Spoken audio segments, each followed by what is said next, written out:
सकरण वेझो दरगाह पीर ज़ाकिरी जो 124 उर्स मुबारक थियो, जंहिंमें मुल्क मां सवे मुरीदनि ऐं अक़ीदतमंदनि शिरकत कई। दरगाह जे गादी नशीन सैयद मुनीर अली शाह ख़िताब कंदे चयो त हालतुनि मूजिब दुनिया में अमन, भाईचारे ऐं मोहबत जे पैगाम खे आम करणु घुर्जे। माण्हुनि खे पैगंबर इस्लाम जी पैरवीअ जी हिदायत कजे थी। हुन चयो त हिक सचे मुस्लमान जी इहा निशानी आहे त हू अमली ज़िंदगीअ में आला अखलाक ऐं मुख़लिस किरदार सां दीन इस्लाम जी सरबुलंदीअ लाइ कमु करे ऐं अल्लाह ताला जे ज़िक्र तोड़े हज़ूर करम सल्लल्लाहु अलैहि वसल्लम जे विर्द पाक पढ़ण खे पंहिंजे अमल जो हिसो बणाए।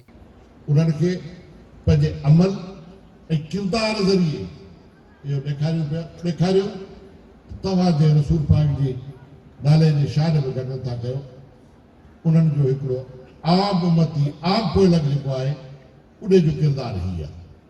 हींअर किरदारनि जी जंग आहे, लफ़्ज़नि जी जंग न आहे, किरदारनि जी जंग आहे। आज मौके ते पीर सैयद मुनीर अली शाह जे फर्ज़ंद निगरानीअ में थैलेसमिया जे मरीज़नि लाइ रत जे अतीअ जी कैंप पिणु क़ाइमु कई वई, जिते सवे मुरीदनि ॿारनि जी ज़िंदगी बचाइण लाइ रत जो अतीओ ॾिनो। कैमरामैन एहसन सां गॾु मुश्ताक सोलंकी, सिंध टीवी न्यूज़, सकरण।